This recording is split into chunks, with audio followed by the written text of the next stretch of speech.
ప్రధాని మోడీ పర్యటన నేపథ్యంలో పోలీసులు పటిష్ట భద్రత ఏర్పాటు చేశారు. వాహనదారులను ముమ్మర తనిఖీలు చేపట్టారు. అదనపు బలగాలు మోహరించారు.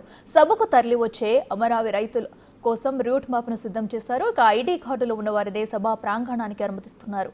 మరింత సమాచారాన్ని మా ప్రతినిధి సాహిత్య అందిస్తారు.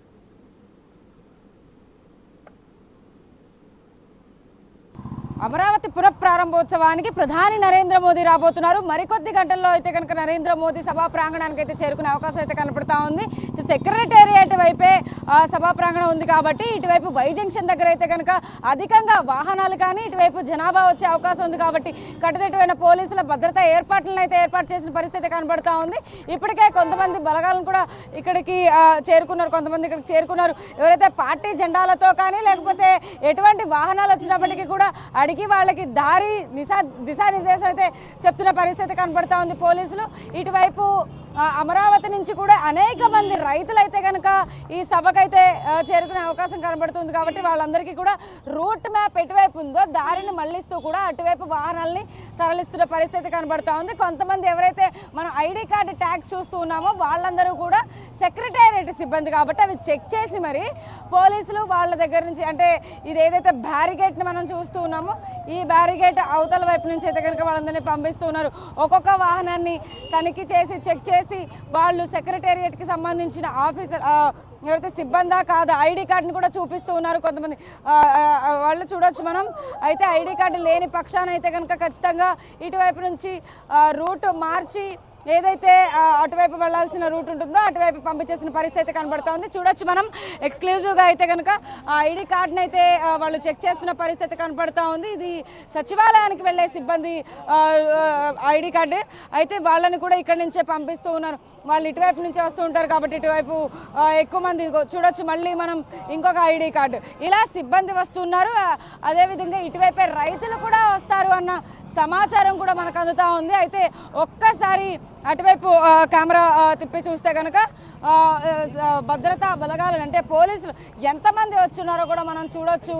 ఎలాంటి పెద్ద వాహనాలు కానీ ఎవరు వచ్చినప్పటికీ కూడా వాళ్ళందరినీ కూడా తనిఖీ చేస్తున్న పరిస్థితి కనబడతా ఉంది.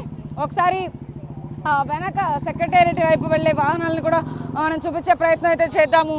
ఇటువైపు లోపలికి వెళ్ళే వాహనాలు చాలా తక్కువగా ఉన్న నేపథ్యంలో అయితే కనుక ఇటువైపు నుంచి ఎవరైతే వెళుతూ ఉన్నారో అంటే అటు నుంచి బయటకు రావడానికి కానీ లోపలికి వెళ్ళడానికి కానీ ఇటువైపు నుంచి వెళ్ళే అవకాశం ఉంది కాబట్టి ఎంతైనా ఇక్కడ నుంచి అయితే కనుక పోలీసులు బ్యారికేడ్ అటువైపుగా ఇటువైపుగా అయితే కనుక ఖచ్చితంగా ఎక్కువ మందిని పెట్టినట్టుగా మనకు అర్థమవుతా ఉంది.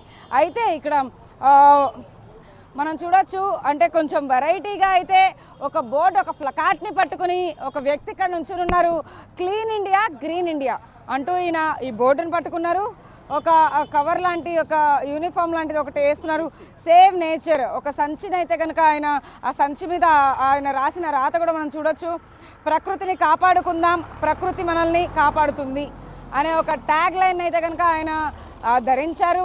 ఆ బోర్డును కూడా పట్టుకున్నారు. బోర్డుకి యువతల పక్క సేవ్ నేచర్, ప్రకృతిని కాపాడుకుందాం, ప్రకృతి మనల్ని కాపాడుతుంది. ఆబ్వియస్లీ ఇప్పటివరకు కూడా మనందరం ఏదైతే స్వచ్ఛ భారత్ అనే మాట ఖచ్చితంగా మోదీ ఏదైతే అమలు పరుస్తూ కూడా దేశవ్యాప్తంగా ప్రతి ఒక్కళ్ళు కూడా దీన్ని పాటించాలంటూ చెప్పిన నేపథ్యంలో అయితే కనుక దీన్ని పాటిస్తున్నట్టుగా మనకు అర్థమవుతుంది. అసలు ఆయన ఇంటెన్షన్ ఏంటి? వాళ్ళ మోదీ రాబోతున్నారు కాబట్టే పెట్టుకున్నారా లేకపోతే ఎవరికి అంటే జనాభా అందరికీ తెలియాలి కాబట్టి పెట్టుకున్నారా అనేది ఆయన మాటలను అడుగుదాం.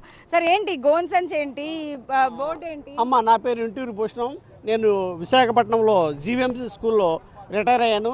మరి అక్కడ మేము స్వచ్ఛ భారత్లో భాగంగా కొన్ని వేలు మొక్కలు నాటి పరిరక్షణ చేస్తున్నాము. మరి జేడీ ఫౌండేషన్లో నేను యాక్టివ్గా పనిచేస్తున్నాను. అక్కడ మేము ప్రతి మార్కెట్ కూడా వెళ్ళి గుడ్డ సంచులు కొన్ని వేల గుడ్డ సంచులు సిఎస్ఆర్ నిధులతో పంచాము. అక్కడ మరి స్వచ్ఛ భారత్ని విజయవంతంగా చేస్తున్నాము. మరి ఇక్కడ మోడీ గారి ప్రోగ్రాం అని చెప్పి నేను ఈ వేషధారణలో ప్రజలకి అవగాహన పరచాలి, ఇక్కడ చాలా వేల మంది ప్రజలు వస్తారు అని చెప్పి నేను ఇక్కడికి రావడం జరిగిందమ్మా. వైజాగ్ నుంచి వచ్చారా? ఇప్పుడు మీరు అయితే బస్సులో వచ్చాను. ఓకే, ఏ టైంకి వచ్చారు? నేను రాత్రి 9 గంటలకు బస్సు ఎక్కానమ్మా. అక్కడ అమరావతి ఎలా ఉంది? క్యాపిటల్ అమరావతి చాలా బాగుందమ్మా. అంతా రైతులు. మాది ఇక్కడే గుంటూరు పొన్నూరు మండలం బ్రాహ్మణకూడూరు అనమాట. నేను హిందూ కాలేజ్ స్టూడెంట్ని. చూసారా సభా ప్రాంగణం, చూసారా ఏర్పాట్లన్నీ చూసారా? అక్కడికి వరకు వెళ్ళదు. లాస్ట్ టైం వచ్చాను. మోదీని చూడడానికి వచ్చారా? ఇలా అందరికి అవగాహన పరచడం, ప్రజెంటేషన్ ప్రజలకు అవగాహన పరచాలి. Clean India, green India. మా లక్ష్యం ఏంటంటే భావితరాలకు కాలుష్య రహిత నవ సమాజాన్ని నిర్మించాలి. భావితరాలకు కాలుష్య రహిత నవ సమాజాన్ని నిర్మించిన భాగంగా ఎవరైతే పిల్లలు పుట్టినరోజు ఉంటుందో వాళ్ళు పుట్టినరోజు కంపల్సరీగా మేము మొక్క నాటి దాన్ని పరీక్షణ చేస్తూ ఉంటాము. అలా కొన్ని వేల మొక్కలు మేము విశాఖపట్నం లాంటి విశాఖపట్నాన్ని కాలుష్య రహితంగా మేము తయారు చేస్తున్నాము. దానికి మేము నడుము కట్టి చేస్తూ ఉన్నాము. ఎండ కాబట్టి కొంచెం జాగ్రత్తగా ఉండండి. చూడొచ్చు మనం అయితే ఇది బోర్డు కూడా clean India, green India, save nature, ప్రకృతిని కాపాడుకుందాం, ప్రకృతి మనల్ని కాపాడుతుంది అనే బోర్డుని పట్టుకుని ఎంతో చక్కగా ప్రజలందరికీ అవగాహన కలిగే విధంగా అయితే కనుక ఆయన వైజాగ్ నుంచి ఇక్కడికి రావడం జరిగింది. ప్రధాని నరేంద్ర మోదీ ఇక్కడికి రాబోతున్నారు కాబట్టి ఇక్కడ ఏదైతే కట్టుదిట్టమైన ఏర్పాట్లను చేసిన నేపథ్యంలో అయితే కనుక ప్రజలందరూ ఖచ్చితంగా ఇటువైపు నుంచి వస్తారు. అమరావతి ప్రజలు కానీ చాలామంది చూసే అవకాశం ఉంది కాబట్టి ఆయన ఈ గోన్ సంచి వేసుకొని ఈ వేషధారణలో అయితే కనుక అందరికీ అవగాహన కలిగే విధంగా అయితే కనుక చేస్తూ ఉన్నారు. అదేవిధంగా ఏర్పాట్లన్నిటికీ సంబంధించి కూడా ట్రాఫిక్ని డైవర్ట్ చేస్తూ పోలీసులు కూడా అనేకమైన కూడా చర్యలు తీసుకుంటూ కూడా ఎక్కడికక్కడ సేఫ్టీ సెక్యూరిటీ నిబంధనలు అయితే పాటిస్తున్న పరిస్థితి కనపడుతోందని చెప్పొచ్చు. వీడియో జర్నలిస్ట్ శివరామకృష్ణ, సాహిత్య బిగ్ టీవీ, అమరావతి.